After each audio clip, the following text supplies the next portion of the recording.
Hey guys, it's Megan, and in today's video we're going to be doing something a little bit different. Now, I don't know why, but I just have this feeling that Crocs are just coming back, like they're making a comeback this summer. I mean, they've kind of been coming back for a while now, but we're at the point where, if you wear them in public, no one's going to be like, oh my god, I haven't seen those in like 15 years. They have this new style that kind of looks like Birkenstocks, and I thought they were actually kind of cute.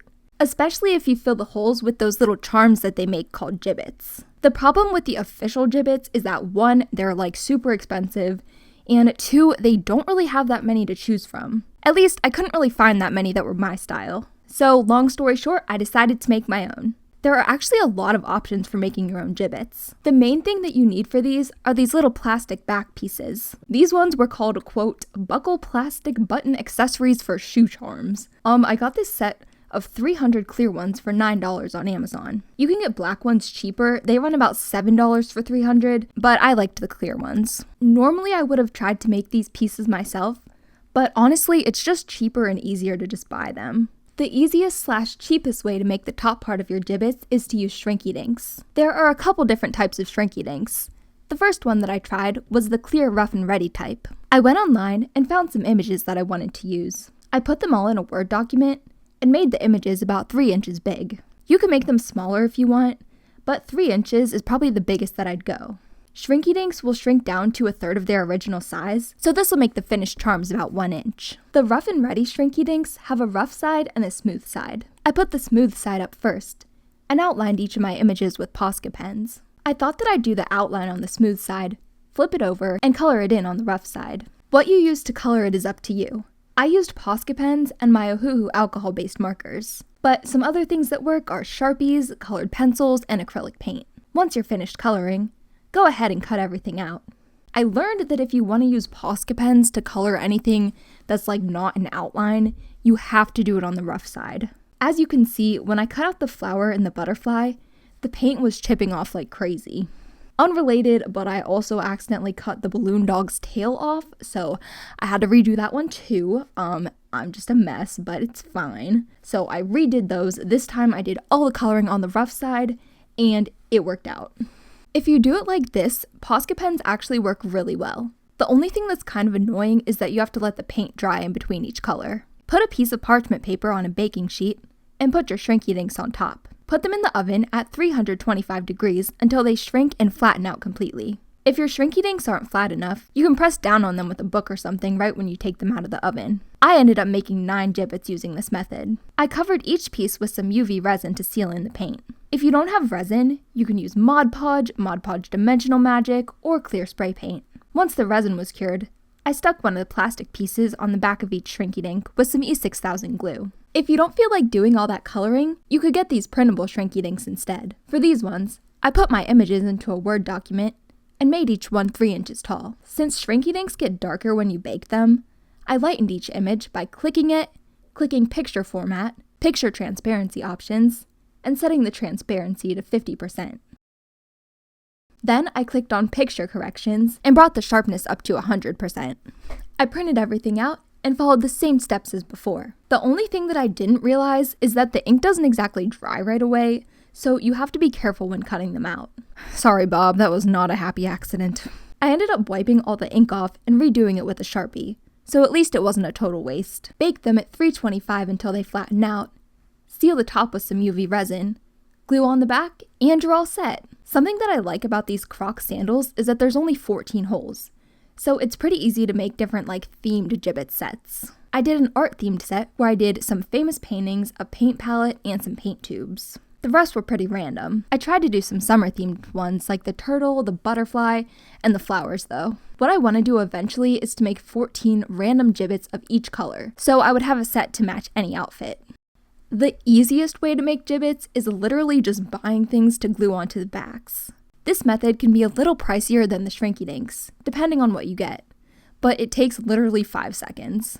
I took a trip to Hobby Lobby. While I was there, I picked up these gems, sunflower buttons, and this little watch. They were all 50% off, so each one still ended up costing less than a real JIBBITZ charm. I also looked around my craft room for some things that I could use. I found a few more buttons and these larger gems. For anything with a flat back like these gems, literally all you have to do is just glue the back on, you're good. Since these are kind of small, I found that using a toothpick to apply the glue worked best. For the buttons, I cut off the little bump on the back with scissors, then sanded off the rest to make the back flat. I popped the center of each button out, put on some glue, then reattached it to make sure that everything stayed together. Then I just used some more glue to stick on the back.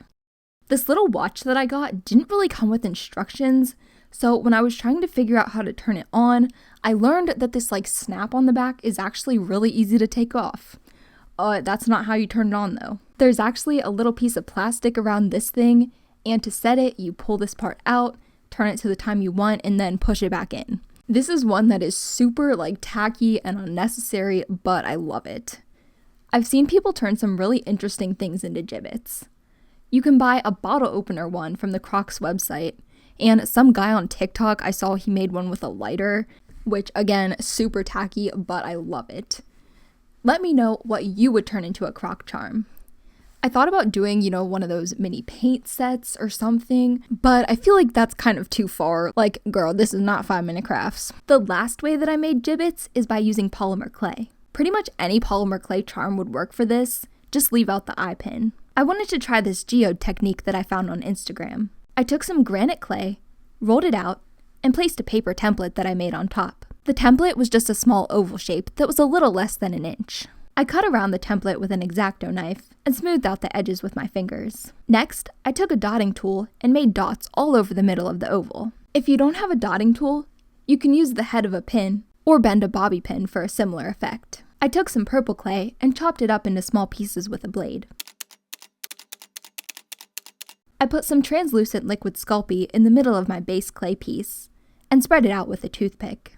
Then I used my dotting tool again to move the purple clay pieces into the middle. Next, mix a little bit of purple clay with some translucent clay. Chop that up with your blade and place it around the edges. I don't think that I added enough purple to the clay mixture. Next time, I think I'd do half translucent and half purple, because the purple kind of disappeared once I baked it. Finally, take some translucent clay, chop it up, and place that around the edges of the light purple.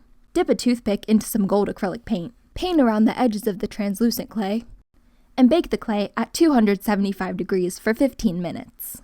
I ended up with a bunch of leftover clay, so I made a heart-shaped geode as well. Once the clay cools and it's out of the oven, apply the sealant of your choice. I used UV resin again. Glue it back onto each of the charms, and you're all set. Like I said, this does take way longer than the shrinky dink method, but it's worth it to get that 3D effect. Especially if you're like me and just happen to have a bunch of polymer clay lying around. If you want to use clay, but you don't have that many different colors, you could just buy some white clay, make your shape, and then paint it with acrylic paint. I would not use air dry clay for this, since air dry clay can get messed up if it gets wet. Polymer clay will hold up a lot better, especially if you cover it with resin or some kind of other sealant. So here's a look at all the Jibbitz that I made. This was such a fun project, and I can't wait to wear them this summer. Now, you guys have to let me know your opinions on Crocs. Let me know in the comments, did you have Crocs back in the day? I remember them being popular when I was in about 3rd grade, and I had 2 Jibbitz because, like I said, they're expensive. I had a High School Musical one and a Hannah Montana one, and of course, the Crocs were purple. So thank you guys so much for watching. If you liked this video, make sure to give it a thumbs up and subscribe for more videos just like this one. My merch, my website, and all of my social media will be linked down below. I love you guys so much, and I will see you guys later. Bye!